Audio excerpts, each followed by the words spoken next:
it's looking very likely at some point this afternoon. Apparently, there's a draft document that we're expecting to be released, a joint statement between the two sides, which will outline how they've come closer together on issues. So, after Theresa May's lunch and then a later meeting with Donald Tusk, I think we may well hear that there is this mythical sufficient progress that we've been talking about for months and months may finally actually be achieved. Well, this is the thing. You say sufficient progress. That, of course, is the key phrase, and it's an EU phrase that they insist that these three key issues, the Irish border, the plight of European Union citizens after Brexit living in the UK, and indeed a divorce settlement, that these should all be making sufficient progress. But, of course, it's entirely up to the European Union, the other 27 members in the Commission, to decide what that progress is. Well, that's the problem, really. I think, the EU hasn't really been necessarily a fair negotiating partner to the UK all the way through. It's very much been on their terms. They've said we have to talk about these things first. They said we're going to decide when sufficient progress happens. And obviously the key thing for the UK is it doesn't want to have given away too much. I think obviously there's already been this compromise agreed over the Brexit bill, the financial settlement. And now we're talking about, there's reports that there's been another climb down of some sort over the Irish border. Apparently, the UK is going to prepare to agree to on the ongoing regulatory alignment between the North and the South of Ireland. We reported that in breaking news. What does that actually mean in real life? Well, essentially, that would mean that could lead to a situation where Northern Ireland is continuing to have to follow single market regulations and European customs regulations. As the price of sufficient progress, which would obviously mean that Northern Ireland would end up having a different Brexit deal from the rest of the UK, and obviously this is something that the DUP are very strongly opposed to. And yet it does appear that the DUP but is it not the case? Realistically, we're going to have, similarly aligned, rules with the EU anyway, aren't we? Isn't that the whole point? I mean, by definition, when we sell, if most of our goods are going to the EU, when we sell to the EU, we have to fulfil their regulatory demands. When they sell to us, likewise. When we sell to the United States, we have to fulfil. Is that such a big deal?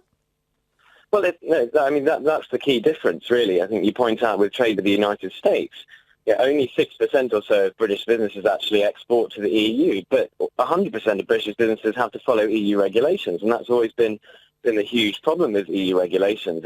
It's not just those businesses trading with the EU that have to follow them, it's everyone. So really the big opportunity of Brexit is we can actually say, well, we're going to do things better. We're going to look at where the EU's been efficient, where it hasn't got the optimum regulation, and we'll actually have the freedom. So, yes, of course, businesses selling directly to the EU will continue to obey EU product standards as they do with the US or anywhere else. But, a key advantage has to be that Britain has the freedom to actually make its own laws. Otherwise, What are we leaving for if we haven't taken back the control to make our own laws? Is it your view at Brexit Central, you're all Brexiteers, you keep everyone up to date with the news, is it your view that Theresa May has already given away too much? I think she's done what she needed to do at this stage of the negotiations. I think, unfortunately, when you look at how the EU negotiates, their negotiating strategy is always, they're a bigger body. They can just hold on. They let the clock tick. They help to, what they'll do is they'll build up pressure domestically in the country that they're negotiating with. We saw it with Greece. We saw it with Ireland over the Lisbon Treaty.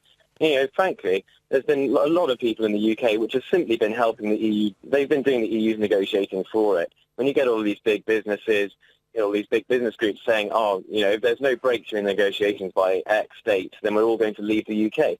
That's just doing the EU's negotiating for it. So I think really the government hasn't had much choice because the EU's just been able to sit back and let all of the Remainers in the UK do its work for it. So I think that's why we're at the situation where we are now. Yeah, I mean that's the thing, isn't it? Look, as a Leave voter, I'm getting to the point where I'm just like, everyone talks about this cliff edge, and I'm thinking, I just want to go. Every single action of the EU since the Brexit referendum was called, since the vote to leave, has confirmed to me, if I'd ever had any doubt, which I didn't, about leaving the EU, is confirmed absolutely I voted the right way. And I know a number of Remain voters who have been appalled by the way the EU's behaved.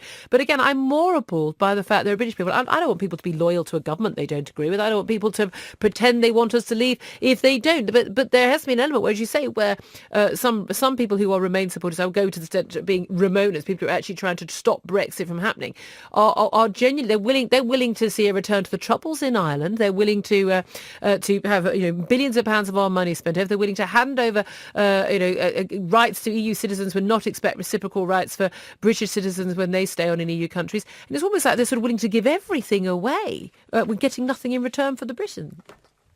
Well, exactly. I think that the problem is on every issue, there's no real consistent position from the Remainers. It's because they'll just oppose everything for the sake of it, because the only time they're ever going to be happy is if Brexit stops altogether. And I think, unfortunately, there is really the mindset where there are people in the UK who want the country to be doing as badly as possible in order so that they can actually create the argument that we need to reverse Brexit.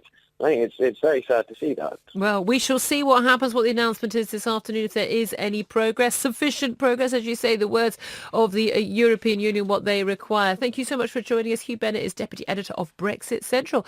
Thank you very much indeed for that. Well,